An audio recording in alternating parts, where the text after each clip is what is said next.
19h-20h, Les Informés, présentés par Adil Farkan sur Beurre FM. Chers amis auditeurs, quel plaisir de vous retrouver chaque soir ici, c'est un véritable plaisir. Plaisir, vous savez pourquoi? Parce qu'on commente, on analyse, on décrypte l'actualité et un nouveau concept qu'on va démarrer. On est très heureux, vous savez quoi, de vous le présenter. On est très heureux d'ailleurs de l'accueillir. C'est Karim Zeribi. Bonsoir mon cher Karim. Bonsoir Adil.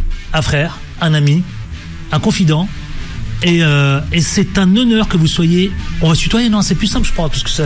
Ah, on est d'accord, on va se tutoyer. On se tutoie dans la vie, donc on se tutoie dans la vie, allons-y. C'est un honneur que tu sois avec nous ici et notamment lancer ce tout nouveau concept qui s'intitule Face à Zeribi dans les Informés. Tous les mercredis, notez bien, nouveau concept, nouveau rendez-vous à ne pas manquer. Pour rien au monde, je vous le dis, les amis auditeurs. Pour rien au monde, Face à Zeribi, sans détour, de 19h à 20h. Je suis content parce que tu m'as proposé cette formule et j'ai tout de suite accepté. Je connais ta rigueur, ton professionnalisme. Tu es un journaliste de métier depuis longtemps. Tu es quelqu'un de sérieux que j'apprécie et je respecte. Et donc j'ai accepté ce Face à Zeribi, ce concept d'une heure, tous les mercredis de 19h-20h sur Beurre FM. Plaisir partagé. Nous allons lancer, vous savez quoi, deux grands sujets ici même Face à Zeribi. Alors on reviendra sur ce mandat d'arrêt. Le mandat d'arrêt de la CPI. Benjamin Netanyahu, le Premier ministre qui bénéficie d'une immunité selon le code d'Arcet Clochette. Oh là là là là là là là là. Que va-t-on nous dire encore? Et on reviendra, vous savez quoi, sur Boualem Sansal. Je crois que le nom, il a une résonance en vous quand on parle de lui, parce que depuis quelques jours, c'est débat sur débat, polémique sur polémique, et puis l'affaire Boualem secoue l'hémicycle, y compris avec les députés. Quant à la gauche française, s'aligne sur le pouvoir algérien, et puis la droite et le Rassemblement national, eux, montent au créneau. Boualem Sansal, on en parle avec Karim Zeribi, deux gros sujets. Et puis en toute dernière, tout à l'heure, partie de cette émission, vous savez, nous reviendrons avec vous les auditeurs. 01 53 48 3000. Partout en France, chers amis, partout en France, venez interpeller Karim Zeribi sur ces deux sujets, notamment pour discuter avec lui, échanger avec lui, et puis parfois le secouer si vous avez envie de le secouer. N'hésitez pas, puisque vous le savez, hein, vous connaissez la franchise légendaire de Karim Zeribi. Il est avec nous, donc, et vous le saurez, et on ouvrira l'antenne tout à l'heure. Allez, Karim Zeribi, nous allons démarrer, vous savez quoi, avec ce premier sujet, le mandat d'arrêt qui secoue, franchement, je dois le dire, la planète. Parce que tout le monde, hein, aujourd'hui, est très embarrassé. Ils savent pas où se mettre, ni par quoi commencer, parce que, évidemment, la CPI, ça y est, le mandat d'arrêt, il est officiel. Sauf que, vous savez, il y a une nouvelle qui vient de tomber. Benjamin Netanyahu, Karim Zeribi bénéficie d'une immunité. Eh bien, ça, c'est selon le Quai d'Orsay. D'abord, comment on doit l'accueillir, ça? Moi, j'ai une double réaction. D'abord, le mandat d'arrêt lancé par la CPI, la Cour pénale internationale. J'ai un mot pour le définir. Enfin. Enfin, un mandat d'arrêt a été lancé officiellement par les magistrats de la Cour pénale internationale, qui a été créée en 2002 à partir du statut de Rome, donc est un traité que 124 pays ont décidé de signer, de parapher. Tous les pays des Nations Unies, qui sont au nombre de 193, ne l'ont pas signé, paraphé, notamment les États-Unis, la Chine, la Russie et l'Inde. En tout cas, ils l'ont pas ratifié, mais 124 pays l'ont ratifié, dont tous les pays de l'Union européenne, la France y compris. Je dis enfin parce que les massacres que subit le peuple palestinien depuis plus d'un an maintenant, après le 7 octobre, la réponse est disproportionnée. L'éradication du peuple palestinien, le déplacement des populations, c'est le Lancet, qui est une institution américaine sérieuse, qui n'est pas les porte-parole du Hamas, qui disait qu'il y avait plus de 100 000 morts, vraisemblablement à Gaza, à partir des frappes, des bombes de 5 000 kilos parfois qui sont lancées, c'est pas des bombes ciblées ça, avec 70% de femmes et d'enfants qui sont morts. Donc par ces bombardements et ces massacres. Donc évidemment que nous attendions tous, ceux qui sont sensibles à la justice internationale, à la justice tout court, à une forme d'humanité, que les magistrats de la CPI lancent ce mandat d'arrêt. Donc enfin, maintenant, il faut qu'il soit mis en œuvre. Quand on a ratifié, de mon point de vue, le statut de Rome, ce traité en 2002, et qu'on fait partie des 124 pays, dont la France, on se doit de l'appliquer. Et là, je vois tergiverser notre pays avec une position qui me paraît alambiquée, pour ne pas dire honteuse. On parle de immunité, moi je parlerai d'impunité. Est-ce qu'il y a une impunité pour Benjamin Netanyahou, ce Premier ministre criminel d'un gouvernement messianique d'extrême droite, qui fait fi de tout respect du droit international, qui éradique un peuple, qui le déplace, qui se permet de frapper des pays souverains, le Liban, la Syrie, l'Iran, sans respecter aucune règle. Donc c'est un scandale absolu. Si notre pays, la France, ne met pas en œuvre ce mandat en arrêtant Benjamin Netanyahou s'il venait en France, c'est une honte pour notre pays qui ne respecterait pas le droit international. Il y a un génocide en cours. Il y a des crimes de guerre, des crimes contre l'humanité. On a 2 hommes, Benjamin Netanyahou et son ministre de la Défense, qui sont poursuivis par la Cour pénale internationale. On va pas les traiter d'antisémites. Alors pourquoi le gouvernement, selon vous, Karim Zeribi, parce que c'est vrai qu'il y a une question que beaucoup se posent d'ailleurs, pourquoi le gouvernement continue d'entretenir le flou? Parce qu'il y a un véritable flou. Mais moi j'avoue que je ne comprends pas cette forme de crainte, cette forme de, je dirais, de manière que l'on a d'avoir de la prudence, de la fébrilité lorsqu'on s'adresse à Israël et à Netanyahou et son gouvernement d'extrême droite messianique. On a peur de quoi? D'être traité d'antisémite? C'est la question que beaucoup se posent. Justement, on a peur de faisons quoi? la part des choses. Il y a des Israéliens qui manifestent tous les jours sur les fenêtres de Benjamin Netanyahou, qui voudraient le voir en prison. Il y a la justice israélienne qui a été saisie par des plaintes d'Israéliens. Il y a des Juifs en France qui donnent de la voix pour dire qu'ils ont honte aujourd'hui de ce qui est fait par ce gouvernement d'extrême droite messianique. On attend quoi pour se prononcer, nous, la France, pays des droits de l'homme et du citoyen? Pays qui doit rayonner dans le monde avec une voix. Quand on a eu Jacques Chirac à l'époque qui a dit non à l'invasion en Irak avec Dominique de Villepin et une intervention magistrale, on a soutenu. Nous étions fiers d'être français, fiers que cette voix dissonne face aux États-Unis, face à des pays qui se prenaient pour les gendarmes du monde. Donc là aujourd'hui, on entend la voix de la France. On entend une voix forte, pas fébrile, puissante, qui dit que c'est inacceptable ce qui se passe à Gaza, en Palestine, en Cisjordanie avec la colonisation. Plus de 600 000 colons aujourd'hui en Cisjordanie. Des gens qui sont encore déplacés, bombardés tous les jours à Gaza, des hôpitaux, des écoles, des lieux de culte. Il y a des chrétiens palestiniens, ça concerne pas que des musulmans palestiniens. Je veux dire, il y a des arabes chrétiens, des arabes musulmans. Donc c'est pas une question de religion. C'est pas une guerre de religion. C'est pas une guerre ethnique. Donc là, on est en non-respect du droit international. Il y a un risque de génocide. Génocide, il y a. On en est quasiment certain. Population déplacée par centaines de milliers. 70% de femmes et d'enfants tués. Comment on peut avoir un semblant d'humanité en ne réagissant pas à ça? Donc la CPI, merci messieurs les magistrats de la CPI. Merci d'avoir eu le courage de ne pas avoir cédé aux pressions. Aux pressions à la fois israéliennes et américaines. Oui, parce qu'il y en a eu des pressions. Aujourd'hui, il y a des langues qui se délient. Mais ils ont tenu bon. Ils ont tenu le choc. Donc la France, notre pays, ne doit pas hésiter, ne doit pas reculer. Si Benjamin Netanyahou met le pied sur le sol français, on a affaire à un criminel poursuivi. Il faudra l'arrêter. Est-ce que le mandat d'arrêt, aujourd'hui, peut être effectif? C'est-à-dire que Benjamin Netanyahou, même si l'État arrive, il lui arrive d'être sur le territoire français, est-ce que, entre nous, de vous, de toi et à moi, est-ce qu'il a cette probabilité d'être arrêté? C'est la question. Et je vais te dire pourquoi il faut. Parce que l'Angleterre, la Grande-Bretagne, l'Italie sont 2 pays qui sont signataires du traité de Rome, du statut de Rome. Ils ont clairement dit que Israël, signataire ou pas de la CPI, ils arrêteront Netanyahou. Pourquoi on n'est pas capable de faire pareil? Pourquoi on n'est pas capable de faire comme l'Espagne, qui a reconnu l'État palestinien? Donc par une voie officielle. Pourquoi on n'est pas capable de faire comme la Belgique, qui a refusé de jouer Belgique-Israël, en Belgique, le match de football. Nous on l'a joué, c'était le match de la honte. Il y avait 12 000 personnes, plus petite affluence, je veux dire, dans le stade.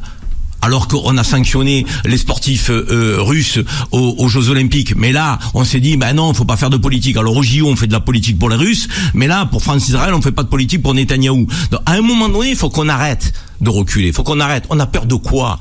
Encore une fois, je veux dire, des Israéliens manifestent, des Juifs s'insurgent. On va pas avoir peur d'être traité d'antisémite. Je veux dire, à un moment donné, c'est pas de l'antisémitisme que de critiquer Israël. Et moi, je l'ai dit souvent sur les plateaux télé. Je me battrai toujours contre l'antisémitisme, contre le racisme, contre l'islamophobie, qui sont des poisons qui rejettent effectivement l'autre par sa différence, par ce qu'il est intrinsèquement. Mais là, c'est pas de ça dont il s'agit. Arrêtons les stratégies de diversion. Il s'agit de faire respecter le droit international. Et le droit international, quand on veut le respecter, quand on est signataire du traité de Rome, du statut de Rome, de la Cour pénale internationale, on fait respecter le mandat international contre Netanyahou et son ministre de la Défense.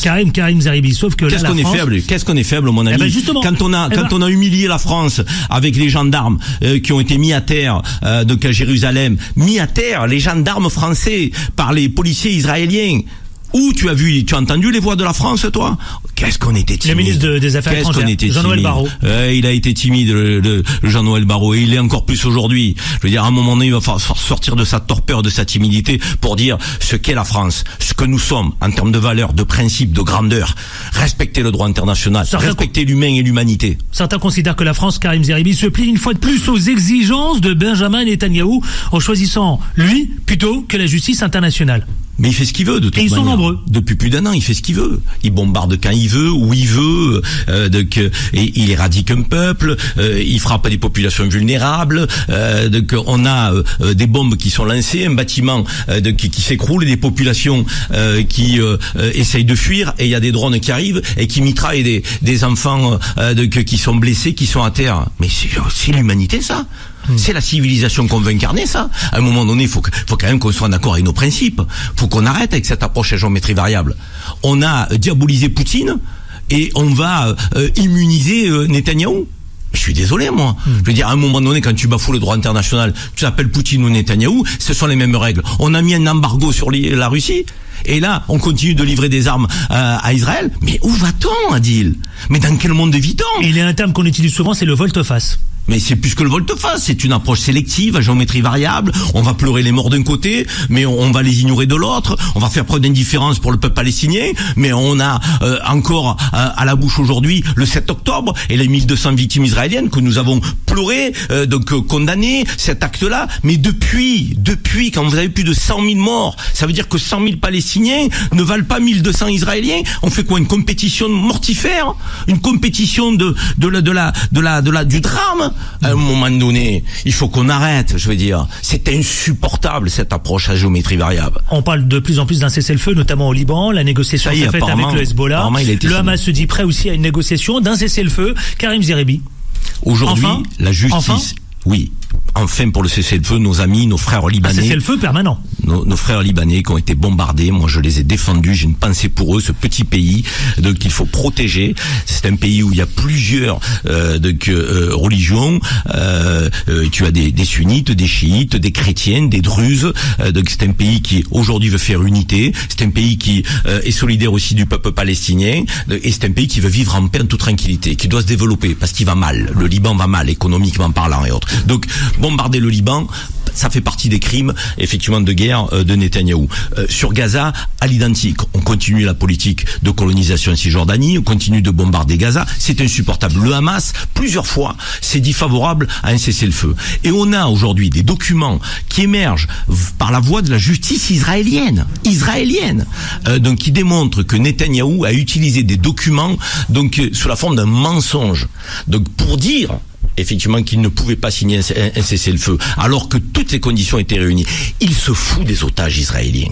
Quand on nous dit qu'il rendent les otages et il y aura un cessez-le-feu, il se fout des otages israéliens. C'est le grand Israël qui l'intéresse. T'es convaincu? Tu penses vraiment je suis convaincu qu'on a un gouvernement d'extrême droite israélien messianique qui veut mettre en place la politique du grand Israël. C'est toute la Palestine, c'est le Liban, c'est une partie de la Jordanie, c'est le Sinaï du côté égyptien, et c'est une partie de la Syrie. C'est la vision du grand Israël. C'est une vision messianique, dangereuse, religieuse, qui peut provoquer une troisième guerre mondiale. Et ce n'est pas de cela dont nous voulons. Nous voulons un État palestinien. Nous voulons que les Israéliens puissent vivre en toute sécurité. Je n'ai aucun problème avec ça. Ceux qui disent que ceux qui défendent la cause palestinienne veulent remettre en question la création de l'État d'Israël, c'est n'importe quoi. C'est un faux argument. C'est un prétexte pour justifier l'inacceptable. Les massacres, l'éradication du peuple palestinien. Il faut aujourd'hui un État palestinien, que deux pays vivent côte à côte en toute sécurité, dans des frontières définies par l'accord de 67. Face à Zeribi, notez-le bien, vraiment à ne pas manquer les amis auditeurs. Nouveau rendez-vous dans Les Informés, c'est dans Les Informés, face à Zeribi, tous les mercredis 19h-20h. Allez, 0153 48 3000, je vois le standard qui sonne depuis tout à l'heure. Vous savez quoi, je vais ouvrir l'antenne, soyez patients chers amis auditeurs. Vous allez pouvoir interpeller Karim Zeribi et vous allez même pouvoir exploser le standard dans une poignée de minutes. Soyez juste patients, parce que je vois le téléphone sonner depuis tout à l'heure, mais soyez vraiment rassurés, je vais ouvrir l'antenne. 19h30. Karim Zerebi. Alors là, on va parler d'un autre sujet. Vous savez, un sujet sur lequel, évidemment, qui pose un vrai problème à la fois intellectuel et un vrai problème aussi, notamment parce qu'il fait débat, parce qu'il fait polémique. C'est le franco-algérien Boualem Sansal, que tu connais. Boualem Sansal, il est emprisonné en ce moment même. L'affaire Boualem a pris une ampleur considérable, y compris un débat au sein de l'hémicycle de l'Assemblée nationale. Alors, je voudrais qu'on prenne le temps, parce que beaucoup de gens découvrent cette affaire, découvrent même Boualem Sansal. Tout d'abord, lorsque toi, Karim, tu apprends qu'il est arrêté en Algérie, un intellectuel, comment tu prends ça, comment tu l'accueilles, et surtout, quelle résonance on a? Ça veut dire quoi? Est-ce qu'on envoie un signal? Et puis, Boualem Sansal, est-ce qu'il a été dans le juste? Est-ce qu'il aurait dû y aller? Est-ce qu'il aurait dû se rendre en Algérie? Karim Zerebi. Alors c'est un sujet qui épineux, c'est le mot qu'on puisse dire, qui est sensible à l'évidence, et donc je vais le traiter en 3 parties si tu veux bien. Bien sûr. La première partie, je voudrais te dire qui est Boualem Sansal selon moi. Boualem Sansal, selon moi, c'est un écrivain franco-algérien depuis cette année, puisque jusqu'à l'année 2024, il était algérien, pas franco-algérien. Il a obtenu la nationalité française il y a quelques mois. C'est pour moi, si je devais le décrire, un écrivain islamophobe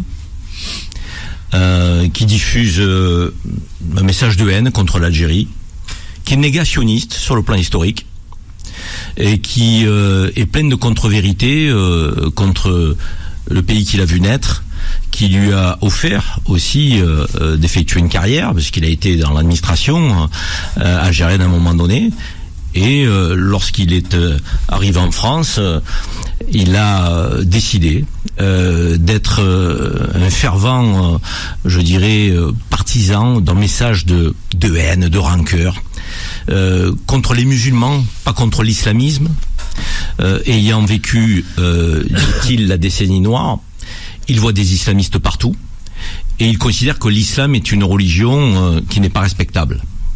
Et quand tu insultes 2 milliards de pratiquants sur Terre, qui plus est un pays comme l'Algérie, en permanence, par tes sorties médiatiques, par tes écrits, quand tu dis que l'Ouest algérien n'est pas algérien mais est marocain, par la définition des frontières, par l'ancien colonisateur la France, alors que quand la France est arrivée en Algérie, c'était l'émir Abdelkader qui se situait à l'est, à l'ouest algérien, à Mascara plus précisément, et que Tlemcen était déjà une ville algérienne, Oran, et que même s'il y a eu des liens très forts entre Maroc et Algérie en permanence à la frontière de l'ouest algérien et de l'est marocain, parce que les gens de Oujda te disent qu'ils sont un peu algériens du côté du Maroc. Oujda, on le dit à ceux qui nous écoutent, est à la frontière maroco-algérienne et du côté du Maroc, mais les gens d'Oujda, quand tu parles avec eux, ils te disent moi j'ai toujours cohabité, vécu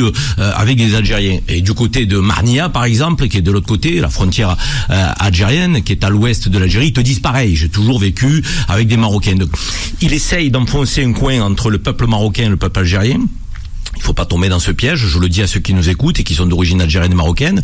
Donc nous sommes 2 peuples frères, quand on est d'origine algérienne et marocaine. Moi je suis français d'origine algérienne. Je considère les Français d'origine marocaine comme des frères, des peuples frères. Et les Algériens et les Marocains se considèrent comme des peuples frères. Donc c'est pas un Boualem Sansal écrivain qui va semer la zizanie entre ces 2 pays.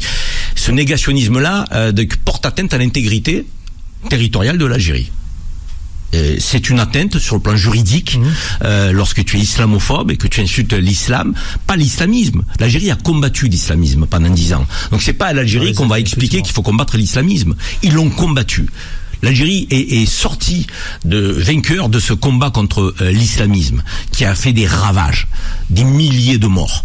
Mais l'armée algérienne a fait face et elle a permis de sortir de l'islamisme. Donc l'Algérie reste un pays musulman, composé majoritairement, dans l'immense majorité de musulmans, qui sont des musulmans, qui pratiquent la religion qui s'appelle l'islam, religion de paix, d'amour, donc, et qui ne doit pas être confondu avec l'islamisme et le terrorisme. Et Boualem Sansal crée la confusion. Donc ça veut dire que il insulte un État qui est composé de citoyennes et de citoyens musulmans, et il propage une haine de ce pays. Quand vous réagissez de la sorte, Je viens de dire qui est Boualem Sansal, que vous êtes un écrivain franco-algérien.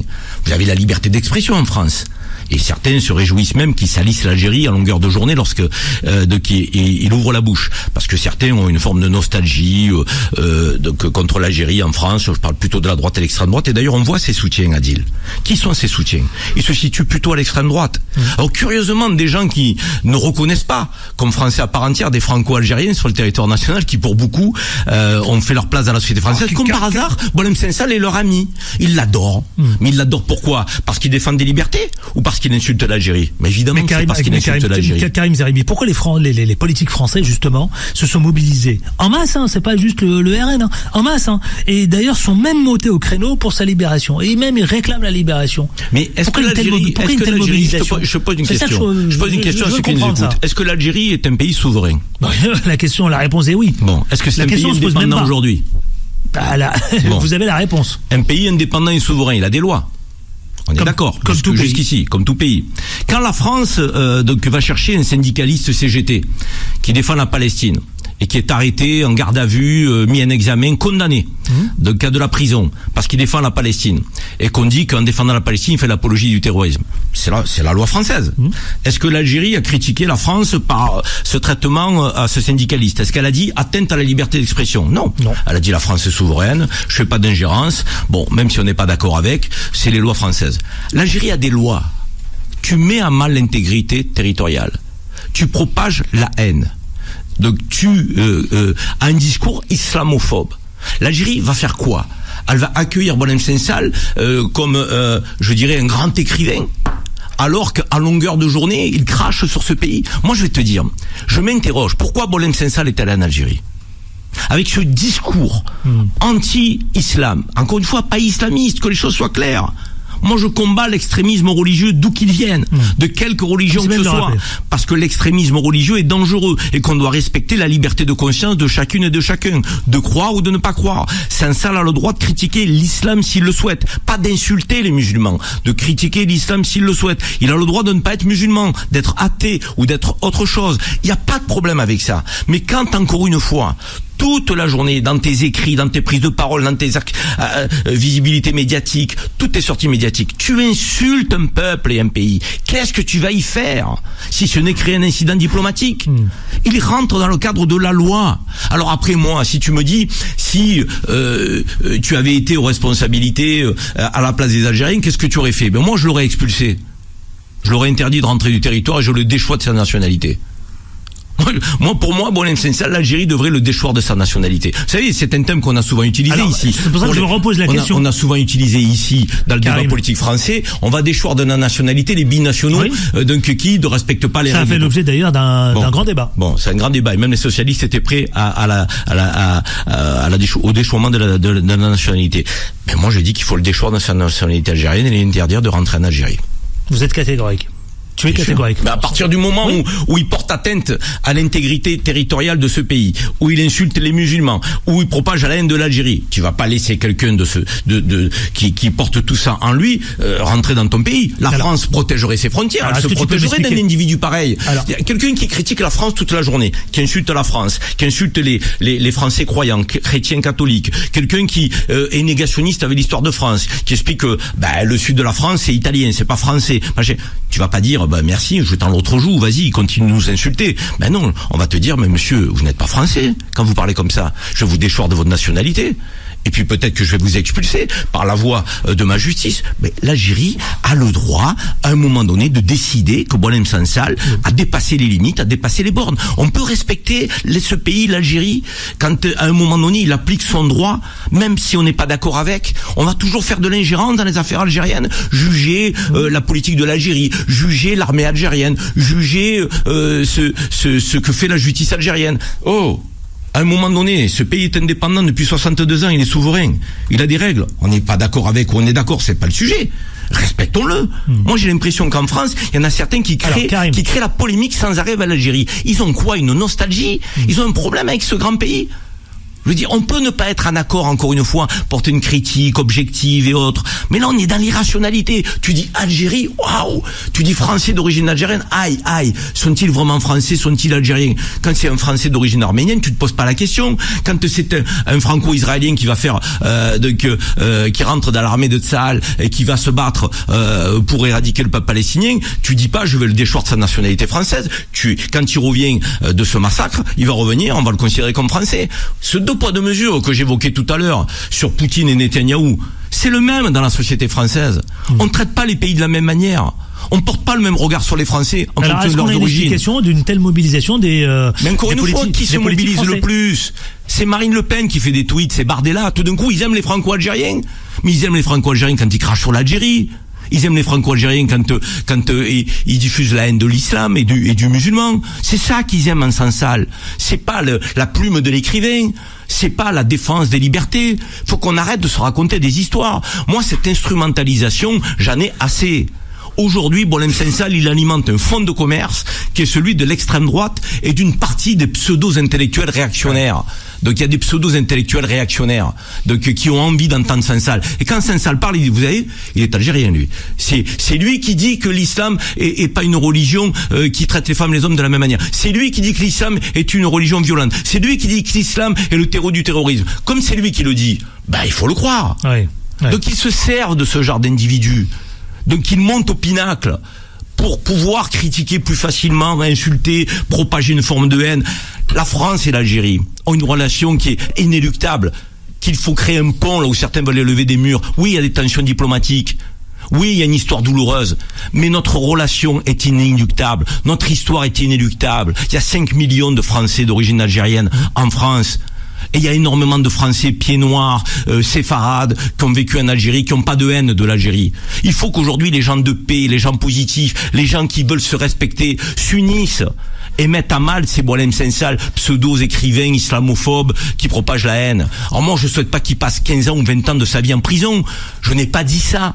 Je dis que l'Algérie devrait lui interdire de rentrer sur son sol parce qu'il insulte ce pays et peut-être le déchoir de sa nationalité. Les sujets que nous avons en France, pour certains qui bafouent les règles de droit en France, qui ne respectent pas la France et qui n'aiment pas la France, on a ces débats-là. Pourquoi l'Algérie ne l'aurait pas avec Boualem Sansal? 19h, 20h, les informés, présentés par Adil Farkan sur Beurre FM.